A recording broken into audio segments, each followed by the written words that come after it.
शहर के सरताज कौन होंगे, आज ये बात साफ हो जाएगी। और रविवार के दिन किस पार्टी की छुट्टी होने वाली है, ये बात भी सामने आ जाएगी। 9 बजे से मतगणना शुरू होने वाली है। सिर्फ 1 घंटे का वक्त रह गया है। 11 नगर निगम है, चुनावी नतीजे सामने होंगे। 11 महापौर उम्मीदवारों का फैसला होना है। 36 नगर पालिका है, 86 नगर परिषद है, जिनकी मतगणना सुबह 9 बजे से शुरू होनी है। सिर्फ 1 घंटे का वक्त। कांग्रेस और बीजेपी ने भी अपनी अपनी जीत का दावा कर दिया है। बीजेपी की अहम बैठक में मतगणना केंद्रों के लिए रणनीति भी तैयार हुई है। दूसरी तरफ कांग्रेस की भी पुख्ता तैयारी है। हेलीकॉप्टर तैयार कर लिए गए हैं। गड़बड़ी वाली जगहों पर लीगल एडवाइजर के साथ वरिष्ठ नेता पहुंचेंगे। हेलीकॉप्टर के जरिए इसलिए पहुंच रहे हैं जिससे जरा भी समय वेस्ट ना हो, मतगणना केंद्रों पर तत्काल पहुंचा जा सके। आप देख सकते हैं किस तरह से बीजेपी और कांग्रेस मतगणना को लेकर पूरी तरह से तैयार है। 9 बजे का वक्त है, यानी कि सिर्फ 1 घंटा रह चुका है। पहले चरण की मतगणना शुरू हो जाएगी। 11 नगर निगम, 36 नगर पालिका, 86 नगर परिषद। मतगणना में सिर्फ 1 घंटा बाकी। काउंटडाउन शुरू हो चुका है। कांग्रेस और बीजेपी पहले से ही अपनी जीत का दावा कर चुके हैं। तो शहर का सरताज कौन होगा? 4 प्रमुख शहर भोपाल, ग्वालियर, जबलपुर, इंदौर, चारों पर सबकी मुख्य नजर, क्योंकि बीजेपी और कांग्रेस दोनों ही पॉलिटिकल पार्टियां अपनी अपनी जीत का दावा पहले ही कर चुके हैं। उल्टी गिनती शुरू हो चुकी है। 2023 का सेमीफाइनल, धीरे धीरे रुझान सामने होंगे, नतीजे सामने आएंगे। बंसल न्यूज सबसे सटीक, सबसे तेज नतीजे आपको सबसे पहले दिखाएगा। मेगा कवरेज दिन भर देखिए। निकाय चुनाव से जुड़ा ग्वालियर का सरताज कौन होगा, इंदौर पर किसका राज होगा, जबलपुर में किसका जलवा चलेगा और ग्वालियर का सरताज कौन होगा, भोपाल पर किसकी हुकूमत होगी। हर एक नगर निगम का, हर एक नगरीय निकाय का हम ब्यौरा आप तक पहुंचाएंगे। 36 नगर पालिका हैं, 86 नगर परिषद हैं। मतगणना के लिए सिर्फ 1 घंटे का वक्त रह गया है।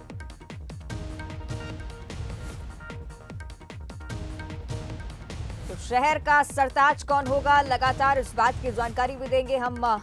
तमाम शहरों में भी आपको लिए चलेंगे। मतगणना केंद्रों पर क्या स्थिति है, तस्वीरें क्या कुछ कह रही हैं, सियासी समीकरण क्या कुछ कह रहे हैं, एक एक मुद्दे पर पैनी नजर बंसल न्यूज की।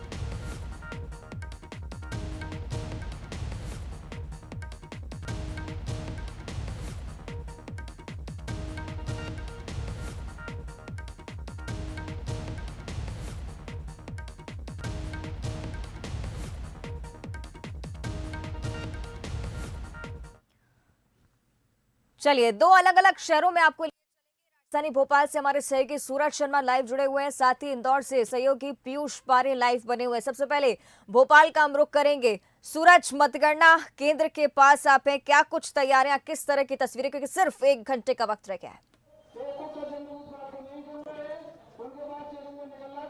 बिल्कुल अवंतिका, अब काउंटडाउन शुरू हो गया और 60 मिनट से कम समय बचा है जब मतगणना शुरू होगी। इसको लेकर तमाम जो उत्साह है वो यहाँ पर नजर आ रहा है। सैकड़ों की संख्या में जो बूथ एजेंट हैं, कह सकते हैं जो मतगणना एजेंट भी इनको बनाया गया है, वो जेल के अंदर पहुंच रहे हैं, स्ट्रांग रूम जहाँ पर मतगणना शुरू होगी। और खासतौर से विशेष सुरक्षा व्यवस्था यहाँ पर की गई है। 4 लेयर यानी 4 स्थानों पर अलग अलग चेकिंग की जा रही। सारे वरिष्ठ अधिकारी खुद मौके पर मौजूद हैं। किसी भी प्रकार का कोई सामग्री जो है वो अंदर ले जाने की अनुमति नहीं है, चाहे पान गुटखा हो, पानी की बोतल हो, मोबाइल हो, कैलकुलेटर हो, किसी प्रकार का कोई दूसरा गैजेट हो, किसी भी चीज़ की परमिशन अंदर नहीं है। 4 स्तर पर चेकिंग की जा रही है। चप्पे चप्पे पर पुलिस की नज़र है। किसी प्रकार का कोई अन्य सामग्री लेकर वो यहाँ पर नहीं पहुँच सकते। लगातार बड़ी संख्या में जो कार्यकर्ता पदाधिकारी हैं वो यहाँ पर पहुँच रहे हैं और ख़ास तौर से जेल के बाहर से लेकर जेल के अंदर तक 4 स्तर पर अलग अलग जो सुरक्षा कर्मी हैं वो यहाँ पर तैनात हैं। चेकिंग की जा रही है। एक उम्मीदवार भी हैं। सर, आज धुकधुकी तो लग रही होगी, बहुत कम समय बचा है। निश्चित तौर पे साल भर पढ़ाई करी है और गाइड लेके पढ़ाई नहीं करी। कांग्रेस पार्टी ने लोगों की सेवा करी है और वोट 33 से चौथी बार चुनाव लड़ा है। निश्चित तौर पे जनता चुनाव जिताकर भेजेगी। बिल्कुल, ये चेहरे पर मुस्कुराहट है, एक आत्मविश्वास है कि जिस तरीके से साल भर मेहनत करी है, पढ़ाई की है और आज परीक्षा के परिणाम का दिन है, तो कहीं ना कहीं मुस्कुराहट चेहरे पर नजर आ रही है।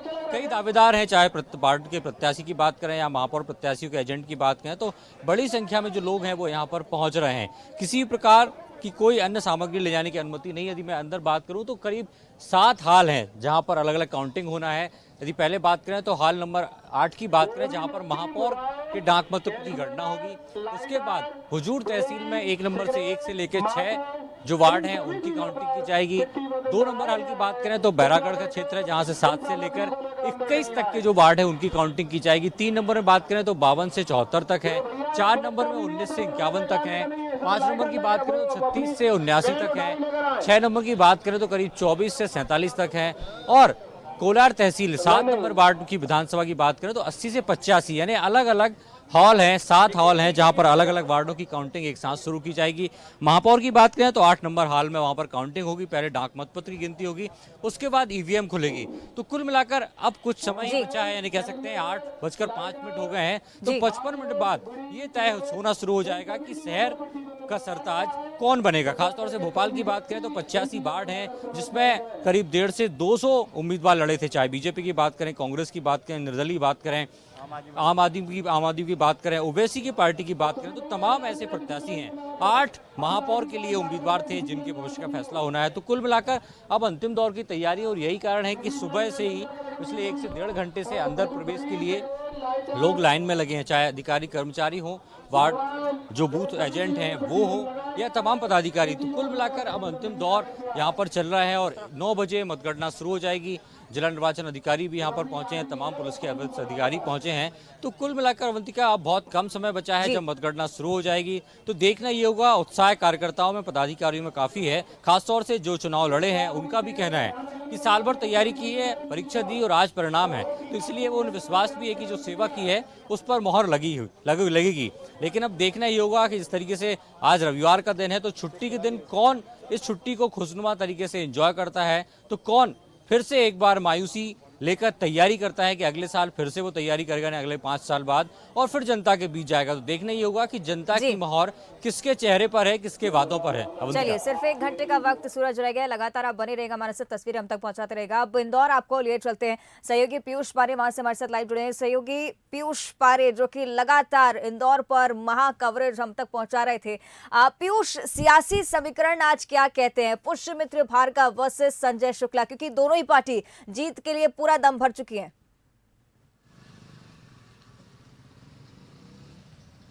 देखिए, बिल्कुल जिस तरीके से बात करें तो आज महामुकाबले का ये बड़ा दिन है। आज दोनों ही पार्टियों के लिए ये तय हो जाएगा कि आखिर नगर सरकार में कौन काबिज होगा। और जहां तक आपने इंदौर का जिक्र किया है, काफ़ी महत्वपूर्ण सीट है, पूरे मध्य प्रदेश की नज़र कहीं ना कहीं यहाँ पर नगर निगम के इस मुकाबले पर है। और आपने जैसा जिक्र किया कि सीधे तौर पर मुकाबला बीजेपी के पुष्यमित्र भार्गव और कांग्रेस के संजय शुक्ला के बीच में है। सियासी समीकरणों की बात करें तो जिस तरीके से तमाम दोनों ही पार्टियों के बड़े नेता लगातार यहाँ पर पसीना बहाते हुए नजर आए। संजय शुक्ला की हम लोग बात करें तो पिछले 1 साल से वे लगातार कहीं ना कहीं यहाँ पर तैयारियों में जुटे थे, और पुष्यमित्र भार्गव जैसे ही नाम का ऐलान हुआ उसके बाद सीधे जनता के बीच पहुंचे। कुल 19 उम्मीदवार है जो इस बार महापौर पद के लिए अपने भाग्य का कहीं ना कहीं यहाँ पर भाग्य आजमा रहे हैं सीधे तौर पर। उसके अलावा 340 ऐसे उम्मीदवार हैं जो पार्षद बतौर अपने भाग्य की जोर आजमाइश के लिए मैदान में है। 9 बजे ईवीएम मशीनें सीधे तौर पर खुलेगी, और इससे पहले संजय शुक्ला जो है कांग्रेस के उम्मीदवार, वे मतगणना स्थल पहुंच चुके हैं। कुछ ही देर में बीजेपी के तमाम बड़े नेता भी मतगणना स्थल यानी कि नेहरू स्टेडियम पहुंचेंगे। तो ये तमाम जो सियासी जोर आजमाइश का दौर रहा, जिस तरीके से हम लोग बात करें 18 लाख से ज्यादा मतदाता थे, लेकिन 11,70,000 मतदाताओं ने अपने कहीं ना कहीं यहाँ पर मताधिकार का प्रयोग किया था। तो अब जब ईवीएम मशीनें खुलेंगी तो तमाम जो प्रत्याशी उनके भाग्य का फैसला यहां पर तय होगा। लेकिन जीत के दावे दोनों तरफ से, जिस तरीके से संजय शुक्ला से कुछ देर पहले हमारी चर्चा हुई, उनका कहना है कि कांग्रेस एक बड़ी लीड के साथ में यहां पर जो है वह जीत हासिल कर रही है। लंबे समय का सूखा है। अगर समीकरणों की बात करें तो 4 बार से लगातार इंदौर नगर निगम की सत्ता में बीजेपी का कब्जा रहा है, और उसी कब्जे को कहीं ना कहीं हटाने के लिए संजय शुक्ला को कांग्रेस ने मैदान में उतारा है। वहीं बीजेपी ने सीधे तौर पर युवा चेहरे पुष्यमित्र भार्गव पर भरोसा जताया है। तो ऐसे में कहा जा सकता है कि मुकाबला काफी टफ है, और इंदौर का ये जो फाइट हम लोग कहें सियासी फाइट, ये काफी क्लोज होगी। मार्जिन क्या होगा इस पर सबकी नजरें हैं, क्योंकि दावे तो दोनों पार्टियां कर रही है, लेकिन क्या हार और जीत का अंतर होगा। और हम लोग कहें कि 11 बजे के लगभग कहीं कहीं पहले राउंड के रुझान यहाँ पर सामने आने लग जाएंगे कि आखिर यहाँ पर शुरुआती दौर में कौन किस पर भारी पड़ा है। बिल्कुल ही पीयूष, काफी दिलचस्प मुकाबला इंदौर में होने जा रहा है।